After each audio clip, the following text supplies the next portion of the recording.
kita coba praktekin semangat para sahabat untuk tadi. Man sanna fil Islam sunnatan hasanah. Apa maksudnya? Orang yang pertama-tama beramal lalu dilihat orang lain kemudian ditiru, itu pasti beda banget pahalanya dengan yang meniru. Kalau kita yang niru kita dapat pahala amal soleh kita sendiri. Kalau kita ditiru kita dapat pahala amal soleh kita sendiri plus amal soleh orang yang meniru. Jadi agak-agak mirip dengan MLM sih karena ada share reward gitu kan.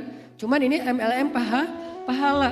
Yang pertama paling gede, yang kedua dapat juga, yang ketiga makin kesini tuh dia makin banyak share dan makin banyak dapat share dari yang lain yang meniru dia. Intinya adalah di sini berlaku kalimat was-sabiqun as-sabiqun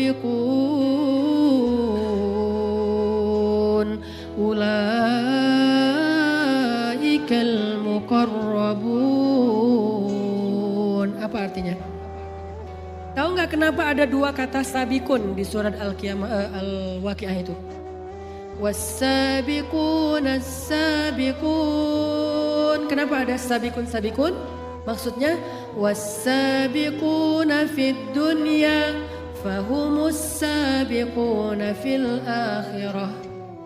Orang yang sabikun itu musabaqah, berlomba-lomba, saling mendahului. Orang yang pertama-tama berlomba-lomba dalam kebaikan di dunia, mereka juga yang pertama-tama dan duluan masuk surga. Itu maksud dari ayat tersebut. Jadi kalau kita mau nanya siapa orang yang duluan masuk surga Ustadz, maka perhatikanlah siapa yang paling selalu di awal dalam beramal solih. Baik itu sholat jamaah di shaf pertama, datang duluan, maupun yang lain-lain termasuk amal sosial. Amal-amal yang sifatnya bermanfaat buat orang lain, dia selalu yang angkat tangan. Salah satu contohnya adalah Abu Bakar As-Siddiq. Abu Bakar itu, kenapa sampai Nabi bilang kalau ditimbang amal, bahasa Nabi mah iman. Iman itu dalam bahasa tafsir itu amal soleh, sebagian artinya. Kalau ditimbang amal Abu Bakar di satu timbangan, lalu ditimbang amal kaum muslimin seluruh dunia sepanjang sejarah satu timbangan, amal atau imannya Abu Bakar lebih berat. Kenapa? Karena 6 kalau nggak salah ya, dari 10 sahabat yang masuk surga dijamin mubasysyaruna bil jannah, itu 6 orang diantara mereka itu masuk Islam lewat Abu Bakar loh.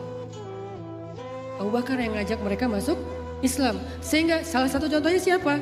Abdurrahman bin Auf, Utsman bin Affan. Ini kan masuk Islamnya lewat Abu Bakar nih. Maka setelah Abdurrahman bin Auf masuk Islam, kebayang ya gimana infaknya Abdurrahman bin Auf?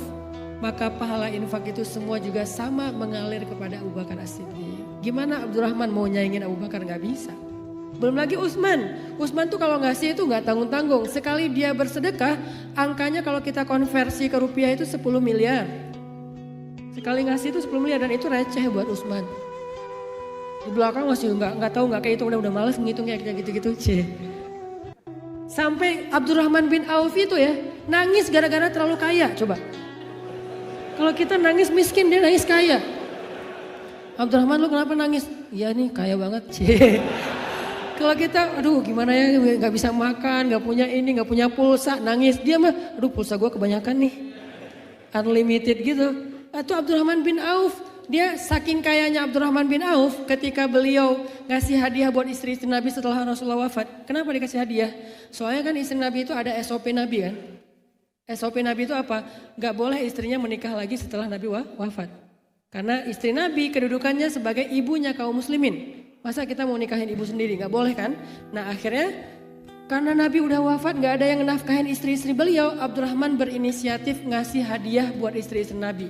9 orang semuanya dikasih satu-satu. Satu orang istri Nabi kalau dikonversi ke rupiah hadiahnya 21 miliar. Satu orang istri Nabi dikasih 21 miliar. Jadi sekitar 200 miliar hadiah. Satu orang. Makanya setelah Nabi wafat, kehidupan Aisyah radhiyallahu anha itu udah lebih kayak terfasilitasi gitu. Kalau dulu lebih ke zuhud dan luar biasa qanaahnya. Kalau sekarang walaupun tetap hatinya zuhud dan hatinya qanaah, cuman secara fasilitas hidup udah terpenuhi. Sehingga muncul komen dari ponakannya Aisyah. Apa komennya? Kalau bahasa sosmed sekarang dia kayak story gitu. Terus dia nge-tag Aisyah, dia bilang, Aisyah sekarang udah beda dengan yang dulu. Gitu bahasanya. Ternyata itu di capture oleh sahabat, di forward ke Aisyah. Aisyah tuh lihat, Abdullah kayak gitu tuh ininya, storynya. Aisyah marah. Akhirnya kalau ini bahasa sosial media, Aisyah broadcast, demi Allah saya nggak akan mau lagi ketemu dengan @Abdullah_Zubair. Abdullah bin Zubair. Gak mau ketemu lagi. Di capture lagi nih sama orang ketiga, namanya Namimah, ngadu domba ya. Dia capture, di forward lagi ke Abdullah. Abdullah tuh Aisyah marah sama kamu. Abdullah kaget, loh Aisyah marah sama saya salah ngomong nih. Langsung delete tuh story-nya. Tapi kan udah ketahuan, akhirnya datang ke Aisyah. Aisyah gak mau maafin sampai Abdullah meluk kakinya Aisyah. Karena itu kan bibi itu kan muhrim kan. Dipeluk kakinya Aisyah, bibi maafin saya. Enggak, saya gak bisa maafin kamu. Kamu udah ini banget, nyakitin perasaan saya banget. Pokoknya saya gak mau ketemu kamu. Kata Abdullah, bibi lupa dengan hadis Nabi. Tidak halal bagi dua orang mukmin memutuskan silaturahim lebih dari 3 hari, dan ini udah hari keempat bibi. Benarkah itu sabda Rasulullah? Benar bibi. Akhirnya Aisyah mengatakan, nazri. Gimana dengan sumpah saya? Akhirnya Aisyah memerdekakan 10 orang budak demi bisa mencabut sumpahnya. Ini menunjukkan bahwa Abdurrahman tuh kaya banget, ngasih hadiah aja gede-gedean. Nah semua kebaikan Abdurrahman bin Auf, Utsman bin Affan dan yang lain-lainnya yang masuk Islamnya lewat Abu Bakar, pahalanya ngalir kepada Abu Bakar. Belum lagi ketika ada kesempatan beramal soleh, Abu Bakar itu selalu duluan. Satu-satunya orang yang bisa ngalahin Abu Bakar dalam beramal soleh cuman Rasulullah SAW. Kalau perempuan Khadijah radhiyallahu anha. Cuman mereka berdua yang bisa ngalahin Abu Bakar. Makanya Khadijah juga dijuluki dengan nama Khadijah As-Siddiqah. Kalau laki-laki Abu Bakar As-Siddiq, kalau perempuan Khadijah yang As-Siddiqah. Kalau Aisyah kan dia Humaira gitu kan ya. Nabi kan kalau manggil Aisyah ya Humaira gitu kan. Atau ya Aish gitu kan. Kalau sampai di Sunda ya Eis gitu kan. Itu bahasa Arab yang jadi bahasa Sunda. Apaan sih Ustadz? Ya gitulah. Maksudnya Abu Bakar tuh kalau misalnya Nabi bilang gini. Wahai sahabat-sahabat. Ada satu hadis yang redaksinya kurang lebih terjemahannya gitu. Siapa di antara kalian yang hari ini sudah memberikan makan anak yatim? Abu Bakar angkat tangan. Ana ya Rasulullah. Apakah itu riya? Bukan, itu syiar. Ana ya Rasulullah. Bersama beberapa orang sahabat yang lain. Siapa yang hari ini sudah menyambung silaturahim yang terputus? Abu Bakar angkat tangan. Ana ya Rasulullah. Bersama sahabat yang lain yang gantian. Yang lain tuh gantian. Yang pertama angkat, yang kedua nggak angkat. Tapi Abu Bakar angkat terus. Siapa yang sudah memberikan menyelesaikan hajat saudaranya yang punya masalah? Ana ya Rasulullah, ana ya Rasulullah. Setiap Nabi nanya amal soleh, selalu Abu Bakar angkat tangan, ana ya Rasulullah. Jadi dalam satu hari Abu Bakar itu beramal dengan amal yang orang lain itu dilakukan rame-rame, tapi dia sendiri. Ana ya Rasul, ana ya Rasulullah. Rasulullah senyum sama Abu Bakar. Dan itu absennya dilakukan oleh Nabi 2 kali, malam dan subuh. Siapa yang sudah begini, siapa yang sudah begitu, ana ya Rasulullah, ana ya Rasulullah. Jadi mereka saling menyemangati. Wah Abu Bakar udah ngelakuin ini, saya juga. Abu Bakar saingan beratnya Rasulullah SAW. Makanya ketika Rasulullah udah wafat, Abu Bakar datang ke Aisyah, nanya, Aisyah kata Abu Bakar, kan Abu Bakar itu ayahnya, Rasulullah itu suaminya, jadi bisa ngebandingin gitu kan. Aisyah, coba Aisyah perhatiin, amal amal suami kamu Rasulullah mana yang ayah belum lakuin. Kan kamu bisa ngebanding-bandingin. Apa yang dilakukan Nabi yang ayah belum pernah lakuin? Kata Aisyah, ada. Apa? Rasulullah itu suka ngasih makan seorang nenek di pinggir kota. Mana? Alamatnya di mana? Sherlock. Ini kalau sosmed, langsung datang ke sana, langsung Abu Bakar ngasih makan, nggak mau ketinggalan. Nah kalau kita ngomongnya, itu kan Rasulullah. Itu kan Abu Bakar. Sementara mereka nggak gitu. Fastabiqul khairat. Oh Rasulullah gitu, saya juga pengen gitu. Abu Bakar gitu, Yesus saya juga pengen gitu. Yang paling berat itu buat Umar. Umar itu nggak bisa ngalahin Abu Bakar. Karena dia udah hampir bisa, udah hampir nyalip. Kayak Rossi sama siapa gitu kan. Hampir nyalip kesalip lagi gitu kan di tikungan terakhir. Nah Abu Bakar tuh pernah hampir dikalahin Umar. Dalam bab apa? Infak. Perang Tabuk. Nabi mengatakan kita akan berangkat untuk ke Tabuk. Kumpulkanlah harta-harta kalian fi sabilillah. Dan siapa yang meminjamkan hartanya di jalan Allah, Allah akan membalikan berlipat ganda.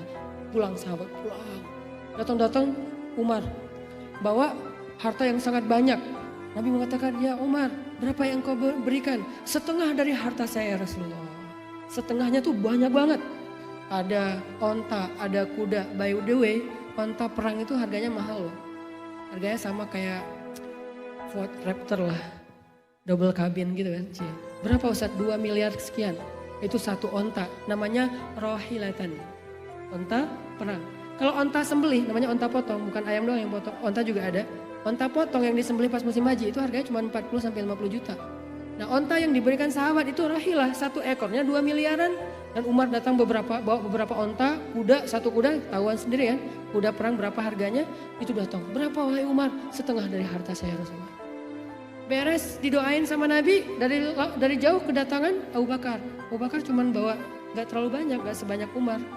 Bawa gitu. Di atas keledai, bawa bantuan untuk jihad di atas keledai.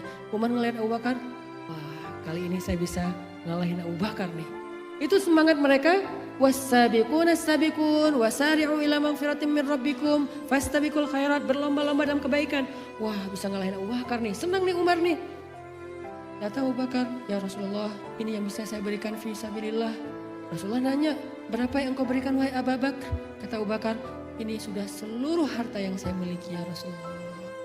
Umar kaget, bener ya gak bisa ngalahin Abu Bakar. Ternyata bukan soal angkanya, tapi pengorbanannya. Umar berkorban dengan setengah hartanya, Abu Bakar berkorban dengan seluruh hartanya. Nabi nanya, ya Abu Bakar, apa yang engkau tinggalkan untuk keluargamu? Kata Abu Bakar, aku tinggalkan untuk istri dan anak-anakku Allah dan Rasulnya.